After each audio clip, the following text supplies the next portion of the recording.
Raised in Jitwarpur village in Bihar, northeast India, Ravish pursued postgraduate studies in history in Delhi University. In 1996, he joined New Delhi Television Network, or NDTV, one of India's leading TV networks, and worked his way up from being a field reporter.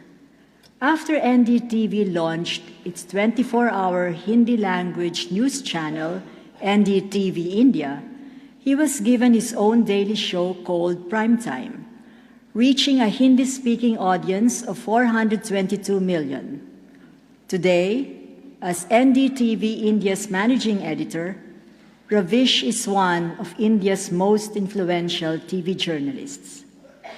His more important distinction, however, comes from the kind of journalism he represents. In a media environment threatened by an interventionist state, toxic with jingoist partisans, trolls, and purveyors of fake news, and where the competition for market ratings has put the premium on media personalities, tabloidization, and sensationalism, Ravish has been most vocal on insisting that the professional values of sober, balanced, fact-based reporting be upheld in practice. His prime-time program takes up current social issues, does serious background research, and presents issues in well-rounded discussions that can run up to 20 or more episodes. It deals with real-life, underreported problems of ordinary people, from the lives of manual scavengers and rickshaw pullers, to the plight of government employees and displaced farmers, to underfunded state schools and the inefficient railway system. Ravish interacts easily with the poor, travels extensively, and uses social media to stay in touch with his audience, generating from them the stories for his program. Striving for a people-based journalism, he calls his newsroom the People's Newsroom. Ravish is not above engaging in some theatrics himself, if he feels it effective, as in an innovative show he did in 2016 to dramatize how debased the discourse had become on TV news programs. After he introduces the show's topic as how TV news programs had descended into a dark world of angry, strident voices, the screen goes dark. And for the next hour, there is nothing but a cacophonous audio of sound bites from actual TV programs, venomous threats, and rants. For Ravish, it is always about the message, dispassionately delivered. As an anchor, Ravish is sober, incisive, and well-informed. He affords his guests the chance to express themselves. However, he does not balk at calling the highest officials to account or criticizing media and the state of public discourse in the country. For this reason, he has been harassed and threatened by rabid partisans of one kind or another. Through all this, he has kept faith with a journalism that puts service of the people at its center. Ravish sums up what he believes a journalist is in the most basic terms, and I quote, "If you have become the voice of the people, you are a journalist," end of quote. In electing Ravish Kumar to receive the 2019 Ramon Magsaysay Award, the Board of Trustees recognizes his unfaltering commitment to a professional, ethical journalism of the highest standards, his moral courage in standing up for truth, integrity, and independence, and his principled belief that it is in giving full and respectful voice to the voiceless, in speaking truth bravely yet soberly to power, that journalism fulfills its noblest aim to advance democracy.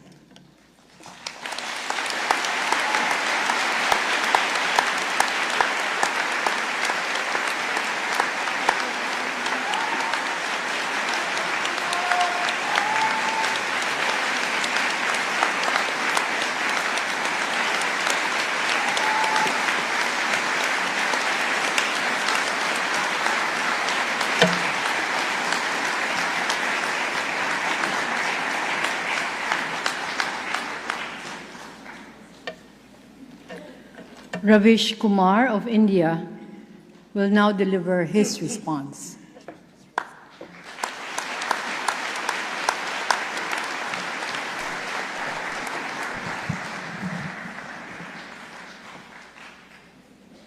Namaskar. Vice President of the Philippines, Maria Leonor Robredo.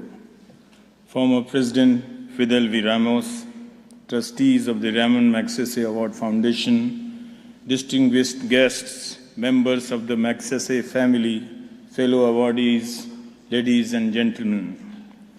My world has changed since the announcement of the Ramon Magsaysay Award. Your hospitality has been overwhelming since I landed in Manila. The warmth and affection I have received from the foundation is no less than the honor conferred upon me.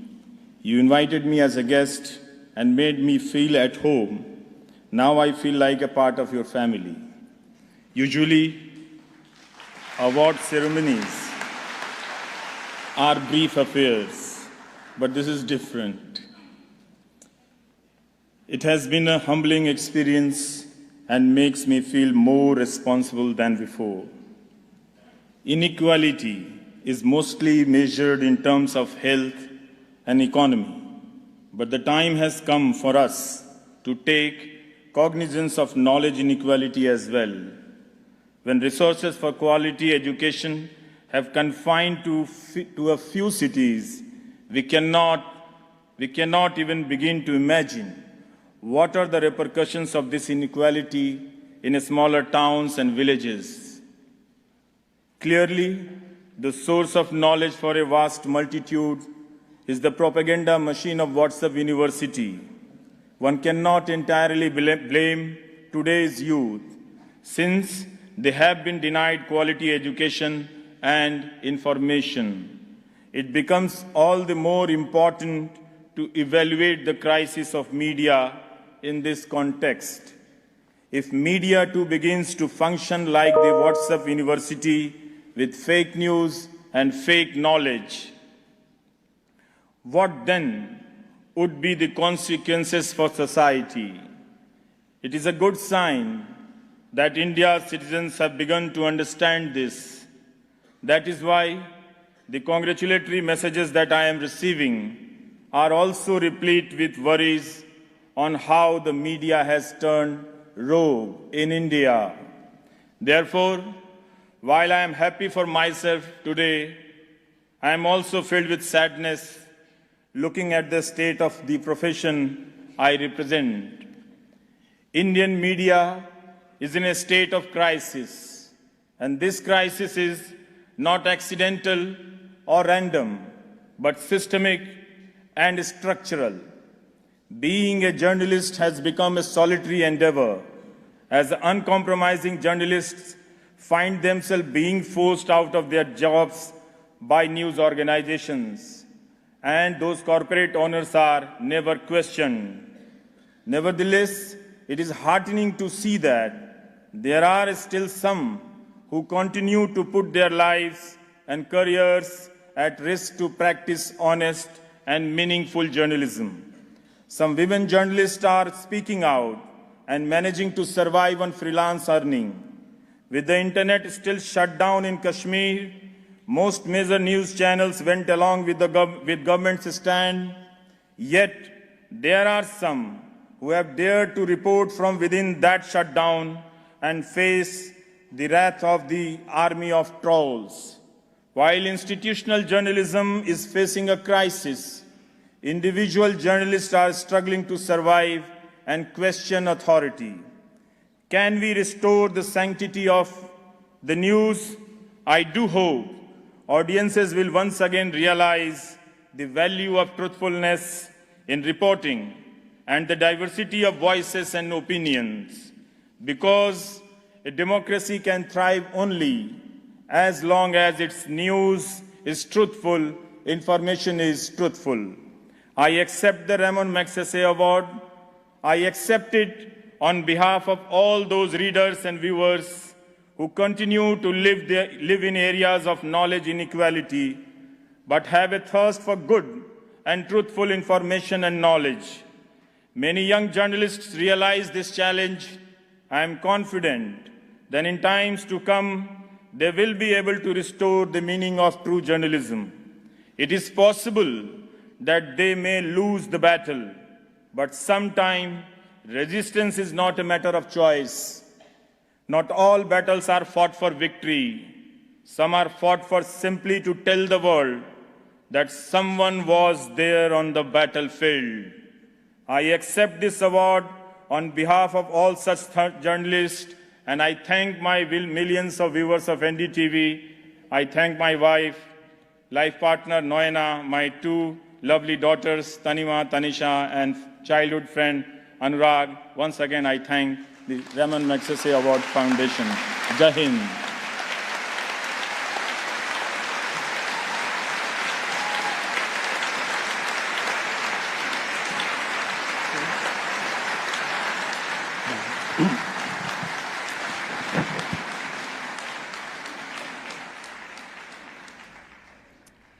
Right, NDTV's Ravish Kumar there being awarded the Raman Magsaysay Award there in Manila, speaking about the state of the media in India. Very proud moment for all of us as Ravish has accepted that award. Well, time for us to slip into a short break.